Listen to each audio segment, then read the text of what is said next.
Thank you very much for joining me, Smriti Irani ji, Union Minister for Women and Child Development and Minority Affairs. स्मृति जी, आज हम Davos में खड़े हैं और प्रधानमंत्री जी ने एक सपना देखा था, एक टारगेट भी रखा था कि हम भारत को 5 ट्रिलियन इकोनॉमी बनाएंगे। आज जब आप डेवॉस में वर्ल्ड इकोनॉमिक फोरम में है, तो क्या भारत की ये कहानी इंडिया स्टोरी जो है बाकी दुनिया कैसे देख रही है? हिंदुस्तान देश भर में एक चर्चा तो है ही, लेकिन यहाँ पे डावोस में जहाँ विश्व भर की सरकारें आती हैं, विश्व भर के इन्वेस्टमेंट कंपनीज आती हैं, सबके बीच में एक ही चर्चा है, एक हिंदुस्तान का पोटेंशियल, हमारा स्किल फोर्स को लेके। वर्क फोर्स बहुत लोग कहते हैं, लेकिन अगर आप एप्टीट्यूड की, काबिलियत की दृष्टि से देखें तो हमारा स्किल फोर्स क्या है। 700 मिलियन हमारे देशवासी लिटरेट हैं, मतलब पढ़ लिख लेते हैं, पढ़े लिखे हैं, जिसमें से 600 मिलियन हमारी वर्कफोर्स का हिस्सा है। इसमें आज अगर आप बाकी देशों के नजरिए से देखें तो हिंदुस्तान की क्या क्या उपलब्धि रही। एक चर्चा रही कोविड से पहले कि क्या हिंदुस्तान के ग्रामीण अंचल में टेक्नोलॉजी के माध्यम से सरकार जनता जनार्दन तक जो जरूरत की चीजें हैं लॉकडाउन की स्थिति में पहुंचा सकती हैं। ये हमने पूरी दुनिया में साबित कर दिया कि 80 करोड़ नागरिकों को सतत 28 से 30 महीने तक घर तक राशन पहुंचाना मुफ्त में। जब देश कई वेस्टर्न वर्ल्ड में चिट पर लिख रहे थे किसको क्या वैक्सीन मिली है, हिंदुस्तान ने कोविन करके एक एप्लीकेशन बनाया, हर हिंदुस्तानी ने उसको अपनाया और 200 करोड़ से ज्यादा डोजेस मुफ्त में हमारी सरकार ने मुहैया कराया। एक तरफ सरकार ने सामाजिक अपने दायित्व का निर्वहन किया, लेकिन साथ ही साथ रिफॉर्म का एजेंडा समाप्त नहीं हुआ, रुक नहीं गया। आज विश्व भर में सबसे बड़ा ग्रीन हाइड्रोजन का जो मिशन है वो हिंदुस्तान ने प्रस्तावित किया है। प्रधानमंत्री ने 2 हफ्ते पहले ही अपने कैबिनेट में ये निर्णय लिया। ग्रीन ग्रोथ जिसे कहते हैं और सस्टेनेबल एनर्जी जिसे कहते हैं, वो विश्व के पटल पे भारत के एक बहुत बड़ी उपलब्धि की दृष्टि से देखा जा रहा है। साथ ही भारत में आर्थिक नए आयामों को कहीं ना कहीं परिपक्व करने की दृष्टि से देखा जा रहा है। लेकिन स्मृति जी, विपक्ष का ये कहना है कि आप ग्रीन एनर्जी की बात करेंगे लेकिन पोल्यूशन बढ़ता चला जा रहा है, आम इंसान की जिंदगी में कोई फर्क नहीं आया। आप कह रही हैं कि रिफॉर्म्स छोड़ा नहीं। वहाँ विपक्ष के कुछ राज्य ऐसे हैं जिन्होंने ओल्ड पेंशन स्कीम दोबारा से लागू कर दी है और इसे आरबीआई ने भी कहा है और पुराने विशेषज्ञ जो है, जो कांग्रेस के समय भी रहते थे, मोंटेक सिंह आलूवालिया जी, उन्होंने भी कहा है कि ये बैंकरप्ट कर देंगे। तो एक तरफ 5 ट्रिलियन इकोनॉमी और हम रिफॉर्म्स की बात कर रहे हैं, दूसरी तरफ ये ओल्ड पेंशन स्कीम और ये जो मुफ्त का राशन है ये भी चलता जा रहा है। कोविड हालांकि अब खत्म हो गया है, तो क्या ये रेवड़ियों का जो कल्चर है ये किसी न किसी तरीके से चल रहा है? मुझे लगता है कि 2-3 सवालों को आपने एक ही सवाल में मिश्रित किया है। सबसे पहले तो चलें ओल्ड पेंशन स्कीम की बात करें। साधारण नागरिक को पहले तो कहीं ना कहीं अपनी वार्ता के माध्यम से बतलाना पड़ेगा ओल्ड पेंशन स्कीम और नई पेंशन स्कीम में क्या फर्क है। नाविका जी, आप भी कामकाजी महिला हैं, तो कहीं ना कहीं प्रोविडेंट फंड में आपका योगदान होता है, अपनी तरफ से थोड़ा बहुत शायद आपकी कंपनी भी योगदान करती है। ओल्ड पेंशन स्कीम में जितना आप अपनी लास्ट सर्विस में, कोई भी जो अफसर है लास्ट सर्विस में जितनी भी उनकी आय थी उसका 50% उनको पेंशन में मिलता था। जो नई पेंशन स्कीम है उसके अंतर्गत जो सरकार ने प्रस्तावना की, और ये भी ध्यान रखें ये प्रस्तावना ऑफिसर्स के माध्यम से ही आई, ये नहीं है कि नरेंद्र मोदी ने कहा मुझे ये करना है तो मैं अकेले कर डालूं। ये ऑफिसर्स ने भी देखा कि क्या ऐसा हम कर सकते हैं जिसमें आर्थिक कहीं ना कहीं समृद्धि की दृष्टि से, टैक्स पेयर के पैसे को सही ढंग से इस्तेमाल करने की दृष्टि से हम एक पेंशन स्कीम लाएं जो ऑफिसर्स का भी संरक्षण करे और ट्रेजरी के, मतलब जनता के पैसे का भी संरक्षण करे। इसके अंतर्गत नई पेंशन स्कीम में सरकार ने कहा कि सालाना एक तो सरकार का कंट्रीब्यूशन रहता है जो आपने 50% अर्न किया उसका, लेकिन उसमें से 10 से 14% अब जो व्यक्ति है उसका कंट्रीब्यूशन रहता है। अगर आप इसको क्वांटिफाई करें कि लगभग कितने रुपए होंगे सालाना, 1,500 से 2,000 रुपए। लेकिन अगर आप ये कंट्रीब्यूशन करते हैं, आप अगर ऑफिसर हैं तो आपको टैक्स की डिडक्शन मिलती है 1.5 लाख तक की। अगर आप ऑफिसर हैं और रिटायर कर रहे हैं तो आपको CGHS के माध्यम से आपकी कोई भी मेडिकल इमरजेंसी होगी उसकी मुफ्त की सेवा मिलती है। अगर आपको कहीं डायग्नोस्टिक्स करना है वो आपको रिबेट पे मिलता है। अगर आपको कहीं दवाइयाँ चाहिए तो आपको रिबेट पे मिलता है। तो एक सिस्टम जो आपने कहा, विशेषज्ञ जो कांग्रेस सरकार का हिस्सा रह चुके हैं बार बार कह रहे हैं कि जनता की तिजोरी में जो जनता की तिजोरी का पैसा है उसको जनता के लिए ज्यादा प्रोडक्टिवली इस्तेमाल करें और आप उस पैसे को लेके अपनी राजनीति चमकाने की कोशिश ना करें। तो आप जनता से ही पूछ लीजिए, आप प्राइवेट सेक्टर में काम करती हैं, क्या आपको वो सुविधा है जो ओल्ड पेंशन स्कीम कहता है? क्या आप ये कहना चाहते हैं कि एक ऑफिसर 1,500 रुपए सालाना नहीं दे पाएंगे? दे पाएंगे, लेकिन इसको एक पॉलिटिकल हथियार के रूप में कांग्रेस पार्टी ने कई राज्यों में निश्चित रूप से भुनाने की कोशिश की है। लेकिन क्या जनता का पैसा जनता से छीनना कांग्रेस की आदत सी नहीं लगती आपको? लेकिन रेवड़िया तो फिर आपकी सरकार भी देख रही। मैं इसलिए डिफर करती हूँ नामिका जी, आज यही एक चर्चा से मैं आपके सम्मुख उपस्थित हुई हूँ जो स्वास्थ्य के एक इकोसिस्टम से संबंधित है। हिंदुस्तान विश्व का सबसे बड़ा हेल्थ केयर सिस्टम चलाता है। विशेषतः प्रधानमंत्री जी ने आयुष्मान भारत की जब कल्पना की तब उस कल्पना नहीं बल्कि उस हकीकत के अंतर्गत देश के 10 करोड़ परिवार, इसका मतलब लगभग 40 से 50 करोड़ नागरिकों को जो गरीब हैं उनको देश के 26,000 अस्पतालों में 1300 से ज्यादा जो हमारी अलग अलग प्रकार की डिजीज हैं उससे जूझने के लिए 5 लाख सालाना उसकी मदद मिलती है। इसके अंतर्गत साथ ही अगर आप आज आंकड़ा देखें आयुष्मान भारत का तो हर मिनट में 26 से 28 लोग इसकी सेवा, गरीब लोग इसकी सेवा प्राप्त करते हैं और हर मिनट में लगभग 120 नए लाभार्थी आइडेंटिफाई होते हैं। अब आप अगर इसको इन्वेस्टमेंट की दृष्टि से देखें तो वो क्या इन्वेस्टमेंट है? अगर आप कहते हैं कि आज insurance backed, government backed health care system है तो क्या वो गरीब आदमी के हाथ में और कंजम्पशन और परचेजिंग पावर को बढ़ाता है? बिल्कुल बढ़ाता है, क्योंकि गरीब के ऊपर सबसे बड़ा बर्डन जो था वो हेल्थ केयर का बर्डन था। अब ये सरकार कहती है चलिए हम आपके इस बर्डन में इजाफा नहीं करते, इसको घटाते हैं। आपके पास जो साधन अब आर्थिक दृष्टि से उपलब्ध होंगे उसको आप अपने परिवार के शिक्षा में लगाएं, उसी से संबंधित चीज है। अफसर जो हमारे सिस्टम का एक हिस्सा है उनसे संबंधित है। वो अपनी जहां से वो रिटायर होते हैं जितना कमा रहे थे उसका 50% पाना उस स्कीम के अंतर्गत और उसमें एक अफसर का कंट्रीब्यूशन 1,000-1,500 रुपए होना। आप मुझे कह रहे हैं कि जिनके पास हेल्थ केयर की फैसिलिटी है, जिनके पास ये सारी और ये पूरा सिस्टम पॉलिटिशियन ने नहीं बनाया, ऑफिसर ने ही न्यू पेंशन स्कीम बनाया। क्यों? क्योंकि जैसे मॉन्टेक सिंह भी बोल चुके हैं कि आप हिंदुस्तान को बैंकक्रप्ट अपनी पॉलिटिक्स के लिए नहीं कर सकते। तो अगर एक ऑफिसर्स के समूह ने बड़ी ही कॉन्शियसली निर्णय लिया है तो कांग्रेस अगर अपनी राजनीति को चमकाने के लिए हिंदुस्तान की ट्रेजरी को बैंकक्रप्ट करने का निर्णय करती है, हिंदुस्तान की आवाम को वंचित करने का निर्णय करती है, आप बहुत ही सच्चाई से बताएं, क्या आप उनकी पीठ थपथपा सकते हैं? लेकिन कंपेटिटिव राजनीति तो है, ये जनता का पैसा है, लेकिन कंपेटिटिव राजनीति है। एक ब्यूरोक्रेटिक सिस्टम ने इस सरकार में कहा जनता के पैसे को शिक्षा में डालिए, हेल्थ केयर में डालिए। अगर पैंडेमिक के दृष्टिकोण से 80 करोड़ नागरिकों को मुफ्त का राशन देना है उसमें डालिए। आपको इससे क्यों ऐतराज हो सकता है?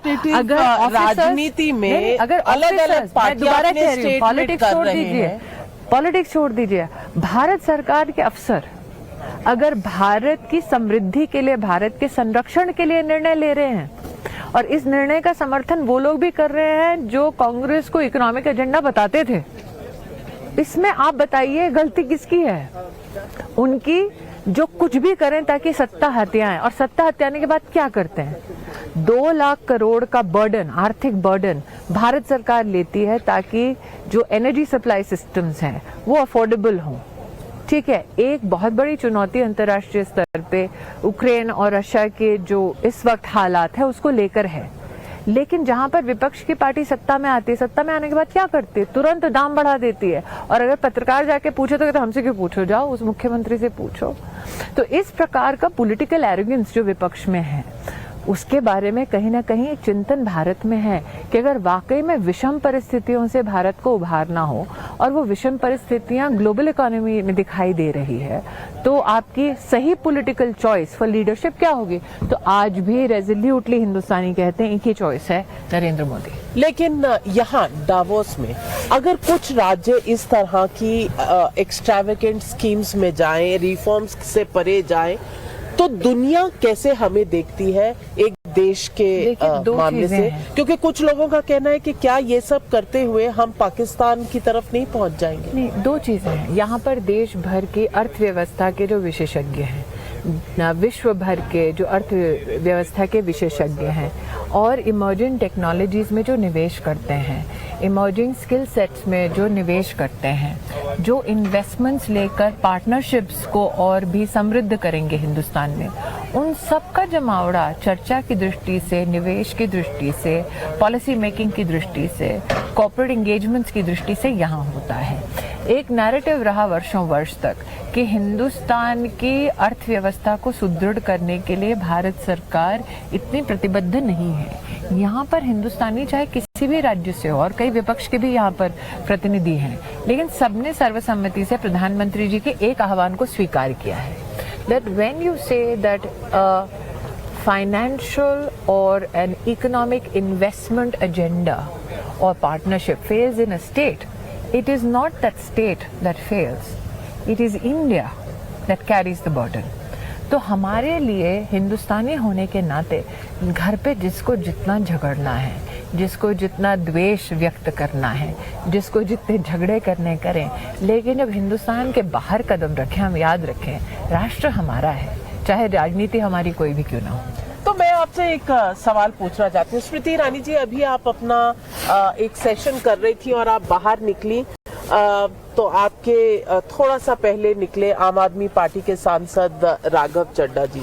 आप भी यंग ग्लोबल लीडर हैं, वो भी यंग ग्लोबल लीडर हैं।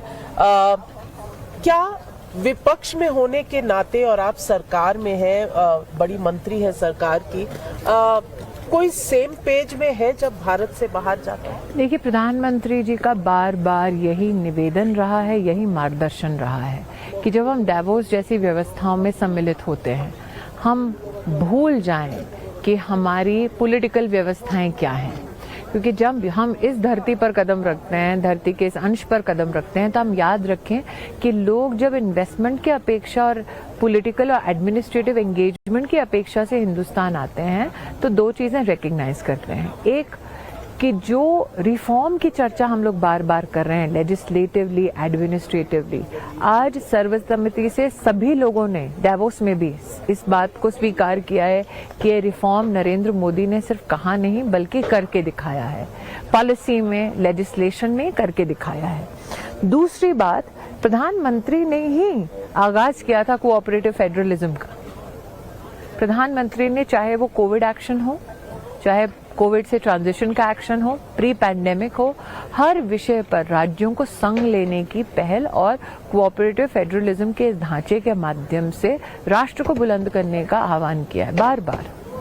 तो आज अगर कंप्लायंस बर्डन को कम करने के लिए जब हम एक प्रस्ताव लाते हैं देश की संसद में, तो वो कंप्लायंस बर्डन क्या सिर्फ राष्ट्रीय स्तर पर कम करने की बात करते हैं। जब तक वो रिफॉर्म प्रादेशिक स्तर पर, जिला स्तर पर पर्कुलेट नहीं करेगा, इंडस्ट्री और कैसे बढ़ेगी? और जब तक इंडस्ट्री नहीं बढ़ेगी तब तक अपॉर्चुनिटीज कैसे बढ़ेगी? तो अगर हम कहते हैं कि हम सब समर्पित हैं कि हमारी युवा पीढ़ी के लिए अपॉर्चुनिटीज बढ़े, हमारे देश में स्किल के लिए अपॉर्चुनिटीज बढ़े, तो कोऑपरेटिव फेडरलिज्म जिसकी प्रधानमंत्री जी बार बार चर्चा करते हैं, that is the only way forward. लेकिन स्मृति जी, क्या कोऑपरेटिव फेडरलिज्म बढ़ा है पिछले 8-9 सालों में? देखिए, देयर इज अरविंद केजरीवाल जी कुछ बोल रहे हैं। There is a political consistency in the opposition. It is to personally demonize the Prime Minister.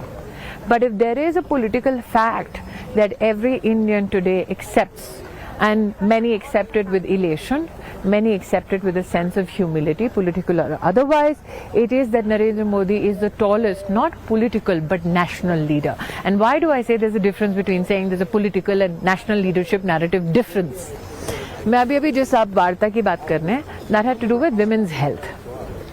हमारे राष्ट्र के इतिहास में कभी भी किसी प्रधानमंत्री ने लाल किले की अपनी जो स्वतंत्रता दिवस की जो स्पीच है उसमें कभी नहीं कहा औरतों के लिए टॉयलेट बनाओ। महिला भी रह चुकी है लेकिन कभी नहीं कहा। प्रधानमंत्री ने कहा करो।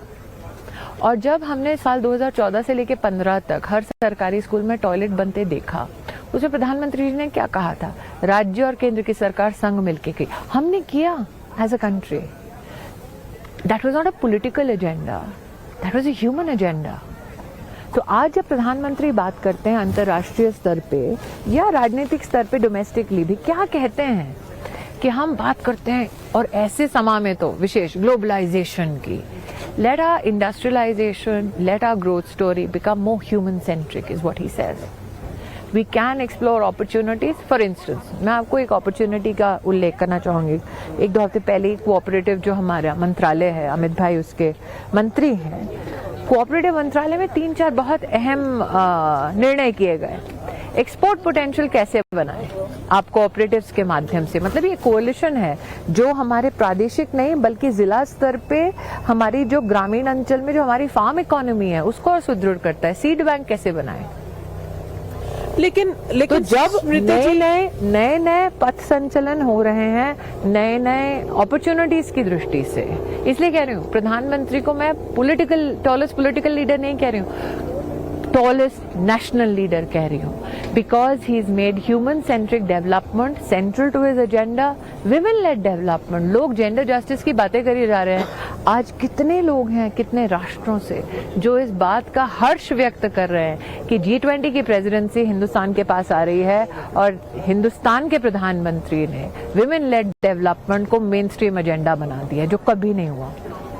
साइडलाइंस पे चर्चा होती थी महिला की, प्रधानमंत्री ने उसको सेंट्रल चर्चा का विषय बनाया। लेकिन स्मृति जी, विपक्ष 3-4 चीजों में सवाल उठाता है जी। सबसे पहला कि 5 ट्रिलियन इकोनॉमी बनने का जो एक लक्ष्य था वो पूरा होना था शायद 2024 तक, doubling the farm income to 2022 तक, 2 करोड़ जॉब्स उसकी बात करता है। आज CMI का डेटा देखे तो हाईएस्ट अनएम्प्लॉयमेंट नेशनल लेवल पर देखने को मिलती है। GST कलेक्शन अगर आप देखें तो GST कलेक्शन में भी आप देखेंगे कि नियरली 53% जो GST है वो नीचे के तबकों से किया जाता है। ऑक्सफैम की रिपोर्ट बोल रहे हैं, लेकिन वो सत्य नहीं है, क्योंकि मैं इसलिए इससे सहमत नहीं हूँ क्योंकि आपने उसको ऐसे प्रस्तुत किया जैसे कि वो सरकारी रिपोर्ट है। ऐसा नहीं है, वो एक ऐसे संस्थान की रिपोर्ट है जो बार बार कह रही है कि हमको FCRA समर्थन दो ताकि हम फंड हिंदुस्तान में ला सके। तो थोड़ा बहुत उसमें आप तब्दीली करें उस पोजीशन में, क्योंकि ये सत्य है। CMI की डेटा भी गलत है। एक सेकेंड, जो जिसको कोई नकार नहीं सकता। 2 बातें, एक कि जब आप बात करते हैं GST के और निचले तबके की बात करते हैं, 20 लाख तक की तो जो व्यवस्था है उनका एग्जेम्पशन है, उसके ऊपर कभी कोई चर्चा नहीं होती। दूसरा, जब आप बात करते हैं लेबर फोर्स पार्टिसिपेशन की, जब एक इंडाइस बनता है, एक फ्रेमवर्क बनता है टू रिकॉग्नाइज लेबर फोर्स, उस इंडाइस में क्या क्या चीजें होती हैं। आपके बहुत बड़े एक एग्रेरियन सोसाइटी में 60% अगर आप कहते हैं या 50% फार्म बेस्ड इकोनॉमी है, तो उस फार्म बेस्ड इकोनॉमी में आप फॉर्मलाइज क्यों करना चाहते हैं लेबर को, या किसी भी क्षेत्र में फॉर्मलाइज क्यों करना चाहते हैं? एक, क्योंकि आप उनको सोशल सिक्योरिटी देना चाहते हैं, करेक्ट। और अगर सोशल सिक्योरिटी की दृष्टि से देखें तो हिंदुस्तान में क्या हुआ है, यहाँ पे डावोस में 1 कप चाय जितने की उससे कम में आपका सुरक्षा बीमा योजना आपको हिंदुस्तान में मिलता है 2 लाख रुपए तक का। ये सत्य है, इसको आप नकार नहीं सकते। लेकिन डावोस में परचेजिंग पावर जो है वो हिंदुस्तान के कंपैरिजन में है ही नहीं। इसीलिए कह रही हूँ, क्योंकि परचेजिंग पावर में डिस्पैरिटी है, इसीलिए आपकी यहाँ पे एक सोशल सिक्योरिटी स्कीम ऐसी चलती है जो विश्व में कहीं नहीं दिखी, जहाँ 1 रुपए में आपको 2 लाख रुपए का इंश्योरेंस कवर मिलता है। लेकिन ये वही तबका है जिसको आयुष्मान भारत का भी लाभ मिलता है। ये वही तबका है जिसकी फूड सिक्योरिटी नीड्स को प्रधानमंत्री जी ने सुरक्षित किया। ये वही तबका है जिसको बाकी तबकों की तरह मुफ्त की वैक्सीन मिली है। नाविका जी, एक परिवार में अगर 4 लोग हों, वैक्सीन की अगर बाजार की कीमत 600 रुपए हो, बूस्टर डोज के साथ एक व्यक्ति का 1800 रुपए लगता हो, कैन यू इमेजिन कितनी सेविंग प्रधानमंत्री जी ने निचले तबके गरीब परिवारों के लिए की, मध्यम वर्गीय परिवार भी। जहां तक बात विपक्ष की आई है, आपने कभी भी विपक्ष को शूट एंड स्कूट के अलावा पॉलिसी इश्यूज पे विस्तार से चर्चा करते देखा है? फॉर इंस्टेंस हम बात करते हैं लेबर को फॉर्मलाइज करो कंस्ट्रक्शन सेक्टर्स में जहां पे अनऑर्गेनाइज लेबर है। अब बार बार ये हम चाहते हैं कि पार्टनरशिप समाज के अलग अलग आयाम के बीच में और भी समृद्ध हो। ये partnership is for the people. 5 trillion economy का टारगेट और मिस हुआ। विपक्ष में से कितने लोगों ने इस फैक्ट को कहीं ना कहीं देखा, परखा और स्वीकार किया कि ग्लोबल डिस्ट्रप्शन पैंडेमिक की वजह से कितनी हुई है, सप्लाई चेन्स पैंडेमिक की वजह से कितनी आहत हुई है। फिर भी ऐसी आहत सप्लाई चेन्स में फूड सिक्योरिटी, हेल्थ सिक्योरिटी को इंश्योर किया है हिंदुस्तान में। डिजिटल ट्रांसफॉर्मेशन की हम बात करते हैं, हमें बड़ा साधारण सा लगता है ये सब्जेक्ट, लेकिन 130 करोड़ लोगों की डिजिटल आइडेंटिटी बनाना, कैश ट्रांसफर करना उनके बैंक के खाते में, ये कोई आसान बात नहीं है। लगभग 2.5-3 साल से आपकी सरकार दरवाजे तक सुविधा आपको दे रही है और विश्व की कई इकोनॉमीज आज भी इसे ग्रैपल कर रही है। नाविका जी, जब पैंडेमिक हुआ था आप ही के चैनल पे एक वेस्टर्न वर्ल्ड के देश के बारे में हमने देखा कि उनका टॉयलेट पेपर खत्म हो गया था। हिंदुस्तान में ये मुसीबत नहीं आई थी। हिंदुस्तान ने जब ग्लोबल सप्लाई चेन्स बंद थे, लॉकडाउन था मूवमेंट के ऊपर ग्लोबली, तब हम पीपी सूट्स के second largest exporters in the world बने। हमने अपनी मैन्युफैक्चरिंग को रिपर्पस किया और सब्सिडी का 1 रुपया नहीं दिया था उसमें। विपक्ष कभी ये चर्चा नहीं करेगा। लेकिन विपक्ष का ये कहना है कि आप पैनिक मोड में हैं, यानी कि बीजेपी पैनिक मोड में है भारत जोड़ो यात्रा की वजह से। किस लिए? क्योंकि भारत जोड़ो निकले थे कह के, पहले तो मैंने ही प्रश्न किया था आप ही के साथ किसी चर्चा में, टूटा है क्या हिंदुस्तान? उन्होंने खुद स्वीकार किया, नहीं, हर जगह बहुत खुशहाली है, सब बड़े खुश हैं। तब खुद ही स्वीकार कर चुके हैं, इसमें ज्यादा मुझे जोड़ने की क्या जरूरत है। लेकिन when the success of your so-called political journey becomes symbolically intertwined with a t-shirt, do I need to waste time on political talk on it? But the fact is that the opposition did raise the question. उन्होंने सवाल ये So उठाया let's have an elaborate talk. And I have said this consistently in all my engagements with you.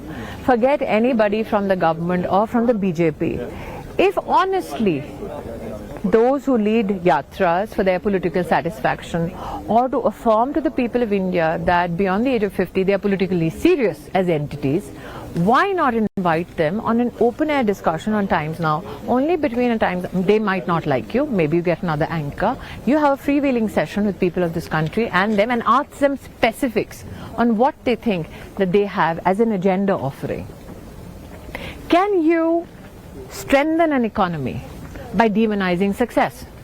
Can you strengthen an economy by demonizing aspiration? Can you strengthen an economy by bringing to disrepute those who do well?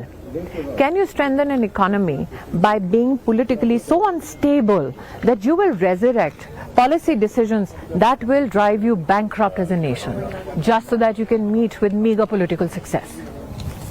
But it is political season. We are seeing the run up to the 2024 It's elections. always political season. And if there is one message from Davos, it is that global leaders in investment or in polity believe Modi is back in 24 as well.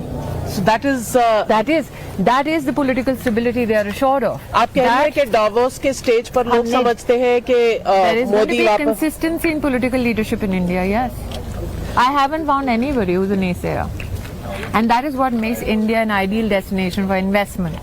One, that democracy has delivered. Two, digital transformation has delivered. And three, there is consistency in the reform agenda. But most importantly, the Modi magic will be seen in 24. Smriti Irani ji, Ukraine और Russia की हमने हल्की सी बात की थी। मैं इस पर दोबारा पूछना चाहूंगी कि इस वर्ल्ड इकोनॉमिक फोरम में कितनी चिंता है इस वॉर की और इसके overall impact growth of developed economies और रिसेशन की बातें हो रही देखिए, हैं। हमने पहली बार वर्ल्ड स्टेज पे और डोमेस्टिकली भी जयशंकर जी ने इस पे विस्तार से बोला है। We have prioritized India's needs and we have done so abashedly. We haven't done it meekly.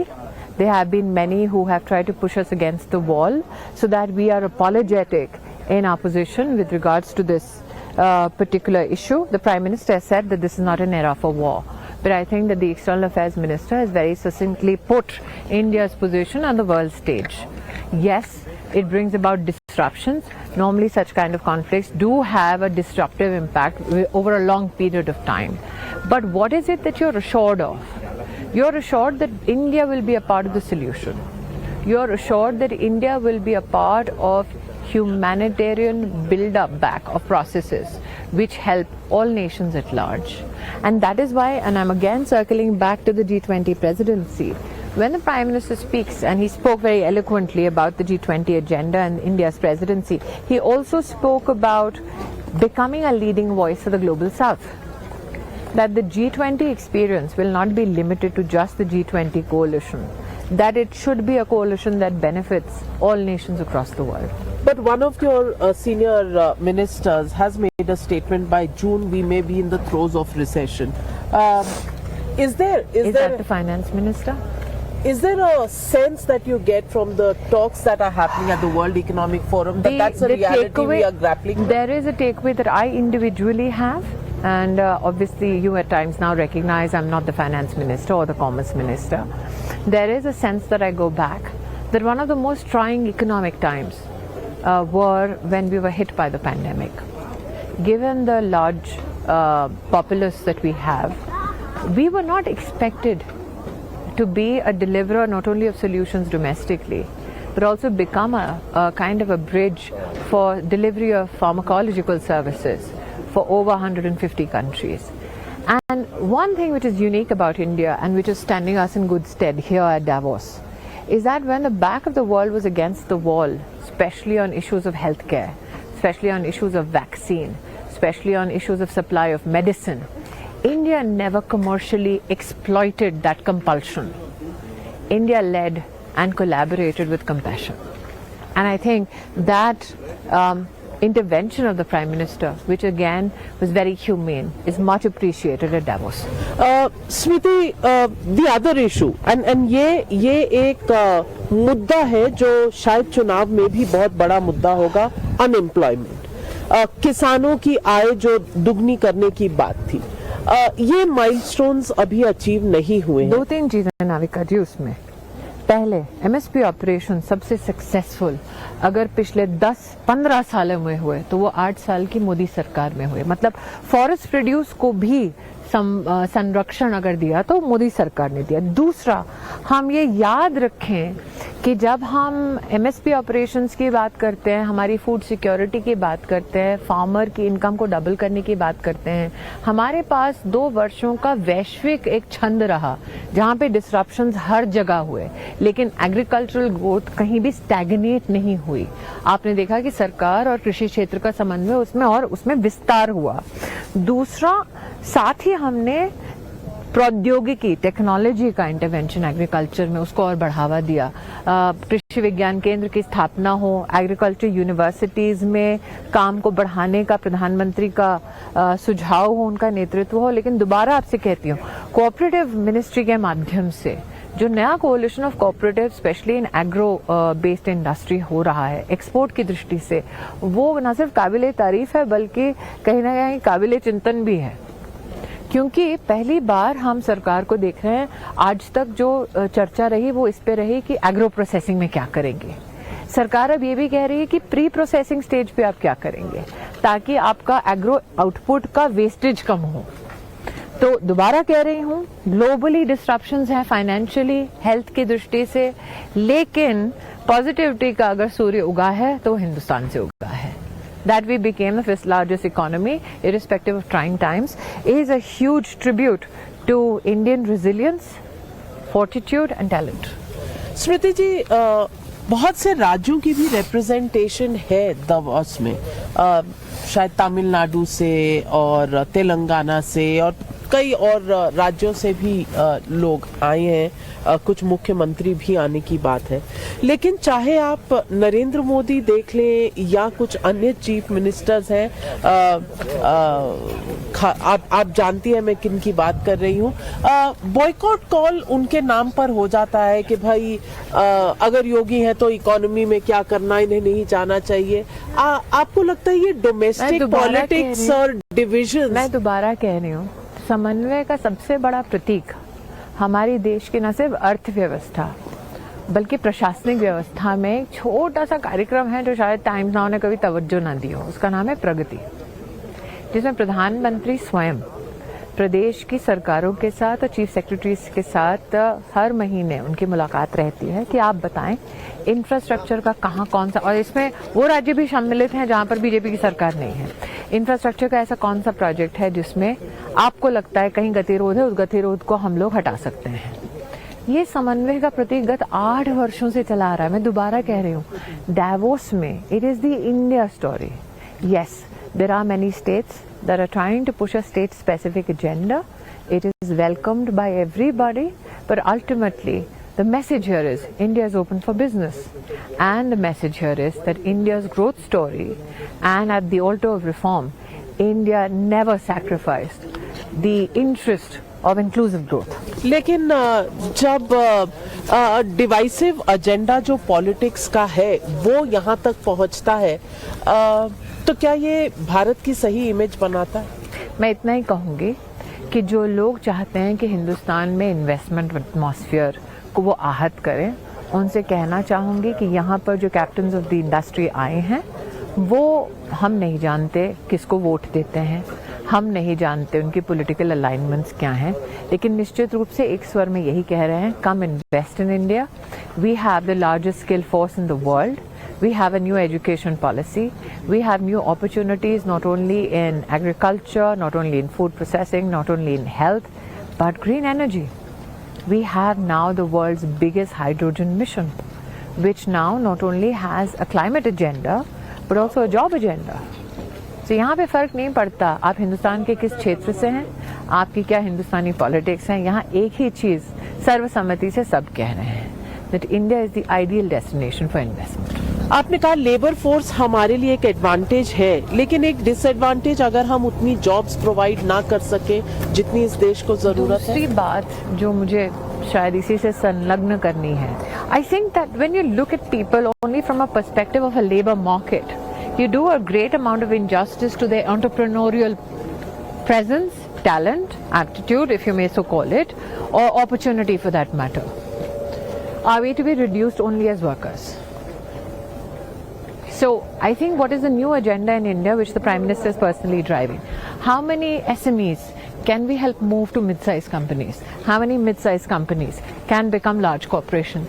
That is where the future of Indian enterprise lies. One message जो आप डेवॉस से भारत तक भेजना चाहें? डिवोर्स में भी एक ही चीज कहूंगी, मोदी है तो मुमकिन है। स्मृति ईरानी जी हमारे साथ डेवॉस में telling us about how India is being looked at and what is the shape of the India story and the confidence in it. From Davos at the world economic forum, this is Navika Kumar for times now and times now नव भारत।